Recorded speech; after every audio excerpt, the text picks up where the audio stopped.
Hello student, आप सभी को मेरे चैनल पे स्वागत है। यदि मेरे चैनल पे नए हैं तो चैनल को सब्सक्राइब कर लीजिए और दोस्तों को जरूर शेयर कीजिएगा। जैसा कि हम लोग अभी सीरीज चल रहा है बीएचयू टेस्ट की, तो बीएचयू टेस्ट की तैयारी कर रहे थे। बीएचयू एंट्रेंस टेस्ट 2020, तभी जो एग्ज़ाम है बीएचयू में एमएड टेस्ट की तैयारी कर रहे थे।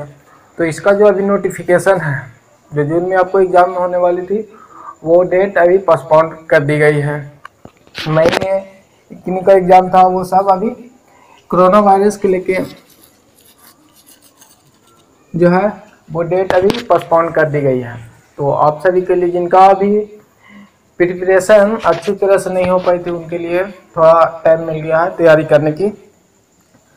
तो मैं उम्मीद करूंगा कि आप सभी लोग अच्छे से तैयारी कर रहे होंगे।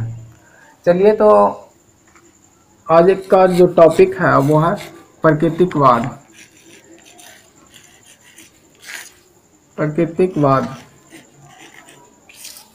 प्राकृतिकवाद में हम लोग देखेंगे कि प्राकृतिकवाद क्या है। प्राकृतिकवाद में कौन कौन से विचारक हैं जो आपको पढ़ने के लिए और एग्जाम में पूछे जाते हैं। तो प्राकृतिकवाद में सबसे महत्वपूर्ण है वो रूसो हैं।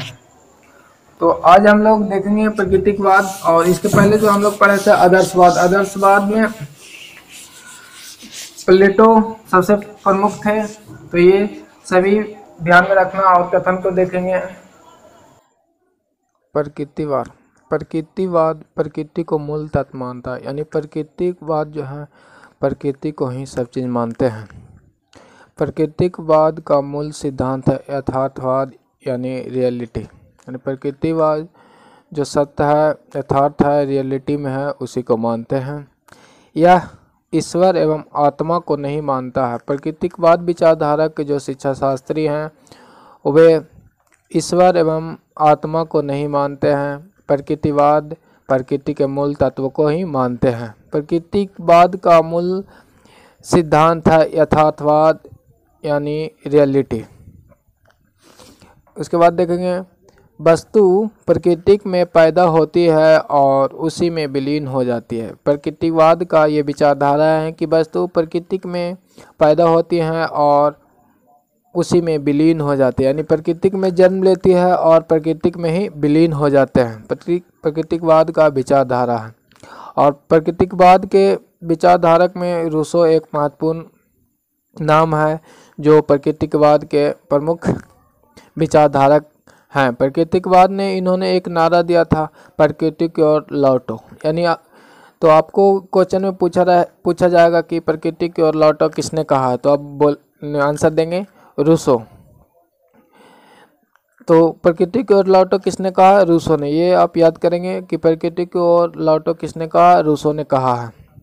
इसके बाद नेक्स्ट चलेंगे हम लोग प्रकृतिवादी विचारधारा के समर्थक कौन कौन है। मेन पॉइंट है इसमें, आपको एक क्वेश्चन पूछे जाते हैं प्रकृतिवाद, आदर्शवाद, सबसे लगभग एक क्वेश्चन पूछे जाते हैं। तो आपको 3-4 वाद हैं वो सभी कवर करा दिया जाएगा। साथ में इसके सारे क्वेश्चन है जो अभी तक पूछे गए एवं आने वाले क्वेश्चन सभी को अध्ययन कराई जाएगी। तो देखेंगे हम लोग प्राकृतिकवादी विचारधारा के समर्थक कौन कौन है। तो पहला नाम है जो प्रमुख है रूसो, दूसरा नाम है अरस्तु, और तीसरा कॉम्टे, और चौथा विचारधारक हैं बेकन, पांचवा विचारधारक यानी ई विचारधारक लैमार्क, और एफ विचारधारक के नाम, छठा विचारधारक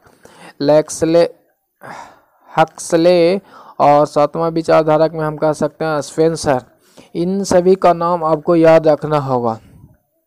3-4 को तो आपको नेसेसरी याद रखना होगा। जैसे पहला में है रूसो। रूसो प्रकृति के विचारधारक है। दूसरा अरस्तु, और प्लूटो क्या है, प्लूटो थे वो थे आदर्शवादी विचारधारक। ध्यान रखिएगा, प्लूटो और अरस्तु में कंफ्यूज नहीं होना। प्राकृतिकवादी में है अरस्तु, और मेन इंपॉर्टेंट में आप लैमार्क और बेकन और स्पेंसर को याद रख सकते हैं। और तो साथ में आपको 2 ही बच गए, तो इसे भी आप याद ही रखिएगा, कॉम्टे एवं हक्सेल। उसके बाद हम आगे देखेंगे रूसो प्रसिद्ध प्राकृतिकवादी हैं। रूसो प्रसिद्ध प्राकृतिकवादी, यानी प्रकृतिवादी में सबसे आगे अपना विचार रखने वाले और महत्वपूर्ण विचार रखने वाले थे रूसो। रूसो की एक पुस्तक है एमिल। एमिल एक पुस्तक है जिसमें एक बालक की विभिन्न अवस्थाओं के विभिन्न पाठ्यक्रम के रूपरेखा को प्रस्तुत किया है। एमिल पुस्तक के लेखक कौन है? रूसो। जिन्होंने रूसो ने एमिल पुस्तक में विभिन्न बालकों की एक अवस्थाओं के लिए विभिन्न पाठ्यक्रम का रूपरेखा प्रस्तुत किया है। एमिल में बालक है जिसके विभिन्न अवस्थाओं के विभिन्न बालकों के लिए उनकी पाठ्यक्रम को प्रस्तुत किया है एमिल पुस्तक में। इसकी रेखांश है इसमें। इसके बाद देखेंगे हम लोग रूसो की पुस्तक का नाम क्या है। एमिल पुस्तक किसने लिखा? तो रूसो ने। आप जवाब देंगे।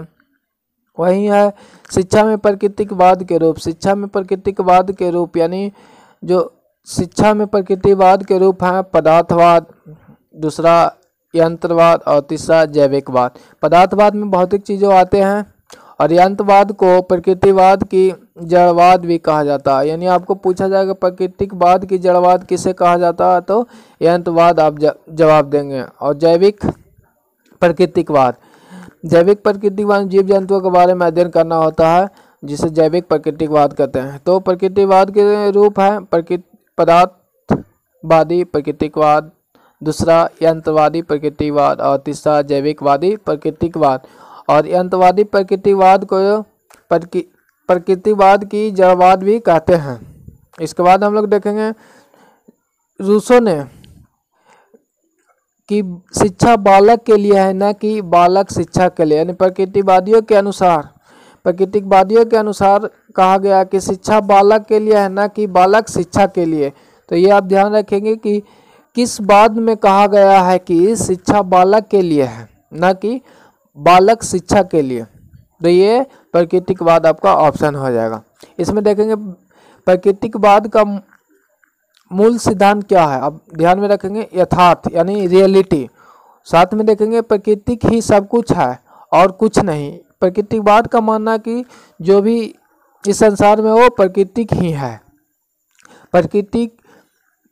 प्रकृतिवाद प्रकृति को मूल तत्व मानता है। प्रकृतिवादियों के अनुसार प्रकृति के अतिरिक्त कोई भी अन्य सत्ता नहीं है। यानी प्रकृति के अलावा कोई किसी चीज़ को वो नहीं मानते। प्रकृतिवादी विचारधारा है। प्राकृतिक वस्तु प्रकृति में पैदा होती है और इसी में विलीन हो जाती है। यानी प्रकृतिवादी विचारधाराओं के विद्वानों को मानना है कि जो भी वस्तु प्रकृति में जन्म लेते हैं और प्रकृति में ही विलीन हो जाते हैं। तो प्रकृति की ओर लौटो किसने कहा? आप बताइए, कमेंट में आप बताइएगा कि प्रकृति की ओर लौटो किसने कहा। तो इसका सही ऑप्शन आप कमेंट में